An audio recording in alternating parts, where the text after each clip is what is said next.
वाली बहू। शादी के पहले से ही विभा को कपड़े धोने का बड़ा शौक था। कभी नल के नीचे तो कभी तालाब के पास। अरे मेरी नीली वाली लुंगी नहीं दिख रही है। विभा की अम्मा, कहाँ रखी है लुंगी? अरे वो तो विभा ने परसों ही धोकर रखी थी आपकी अलमारी में, देखो वहीं होगी। वो ना मैंने आज धो दी, मुझे लगा कि गंदी हो गई होगी। अरे कैसे गंदी हो गई थी? उसे तो मैंने पहना भी नहीं। हे भगवान, इस लड़की के कपड़े धोने की आदत से परेशान हो गया हूँ मैं। जितना तो घर में राशन नहीं आता, उससे कहीं ज्यादा डिटर्जेंट पाउडर का खर्चा है। इसकी शादी करवा दो, शादी जाए अपने घर में ही करे काम, फिर चाहे घर के कपड़े धोने हो या पूरे गांव के।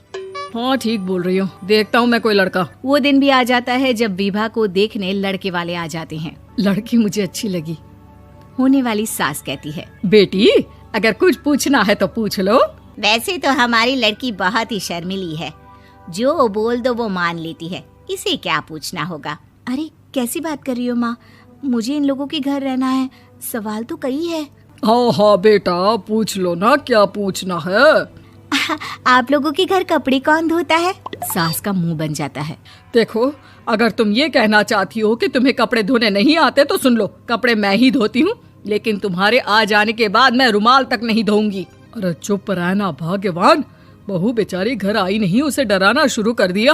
वो क्या है ना बिटिया, अभी तक तो ये कल्लू की माँ ही धोती थी, लेकिन अब तुम्हारे पापा तो दहेज में वॉशिंग मशीन देंगे ही। तभी विभा की माँ बोल पड़ती है, सवाल भी पूछा तो क्या। वैसे भाई साहब, मशीन की तो फिर भी कपड़े धोने की कैपेसिटी होती है। मतलब जो बिटिया दे रहे हैं ना विभा, इसे कपड़े धोने का बहुत शौक है। ये आप लोगों के क्या, आस पड़ोस गांव मोहल्ले सबके कपड़े धो दे और उफ तक ना करे। बाहर देखा नहीं आपने कितने कपड़े सूख रहे हैं? सब हमारी बिटिया ने ही तो धोए हैं। बस भी करो ना माँ, शर्म आ रही इतनी तारीफ सुनकर। और तो और एक दाग निकाल कर दिखाओ तो मान जाओ। हाँ अच्छा, माफ करना बेटा, मैंने गलत समझा। हमें तो रिश्ता बहुत पसंद है।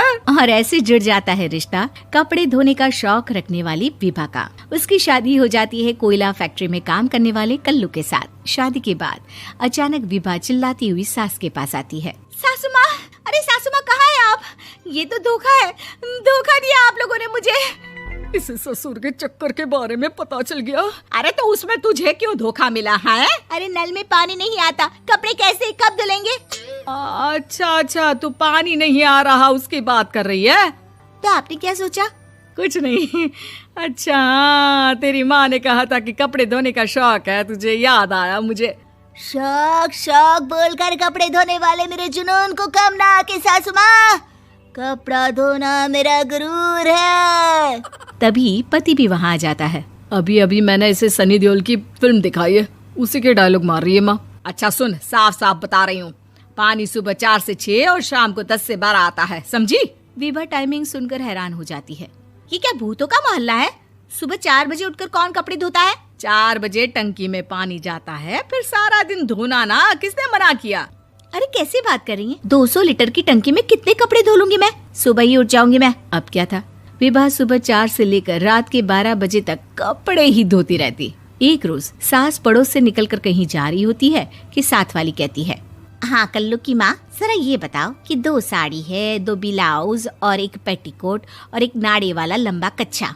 हाँ तो? अरे तो क्या, कितना लोगी धुलाई ये बताओ। धोबन दिख रहे हैं हम क्या? हमारे पति सरकारी नौकरी से अभी रिटायर हुए हैं और बेटा सुपरवाइजर है कोयला फैक्ट्री में। धोबन समझ रखा है हमें। हाय रे कल्लू की अम्मा, माफ कर दो, वो तो मोहल्ले में यही सब बता रहे थे कि तुमने बहू को कपड़ा धुलवाने के काम में लगा दिया है। सास को पड़ोसन की बात सुनकर गुस्सा आ जाता है। वो घर पहुंचती है जहां घर के बाहर ही इतने सारे कपड़े सूख रहे होते हैं जितने कि किसी धोबन के घर पर। अरे ओ कल्लू की दुल्हन, बाहर निकल।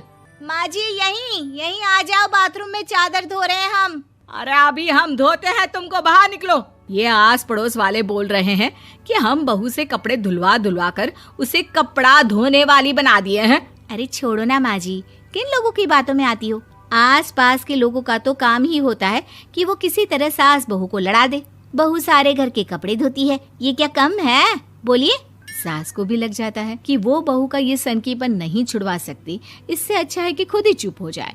एक रोज सास और बहू मंदिर जाते हैं, जहाँ सास की साड़ी वहाँ खड़ी भीख मांगने वाली से मिलती है। माँ जी क्या बात है, आपकी साड़ी उस भिखारन से कितनी मिल रही है ना? हाँ हाँ देखो तो, दोनों की साड़ी मिल रही है। क्या बात है कल्लू की अम्मा, तुम खुद को तो अफसर की बीवी बताती हो और ऐसी सिंपल सी प्लेन साड़ी पहनकर घूमती हो। सिंपल और प्लेन नहीं है ये साड़ी। तो क्या सोने के धागे से फूल बने हैं? कुछ भी सासू माँ, कुछ भी। हाँ बने थे इस साड़ी में सोने के धागे से फूल। मेरे पति लेकर आए थे मद्रास से स्पेशली मेरे लिए 10,000 की। ताहे भाई साहब इस भिखारन के लिए भी सेम टू सेम साड़ी लेकर आए होंगे 10,000 की। सास उस वक्त तो कुछ नहीं कहती, लेकिन बहू के साथ घर आती है और अलमारी से एल्बम निकाल कर लाती है। ये साड़ी देख रही है, ये वही साड़ी है जिसे मैंने अभी पहना था। इस साड़ी में ये जो चमकदार फूल दिख रहे हैं ना, ये सोने के धागों से काढ़े गए हैं। लेकिन तू लोकल वॉशिंग मशीन ब्रश से घिस घिस कर सारे फूलों को निकाल कर साड़ी प्लेन कर दी।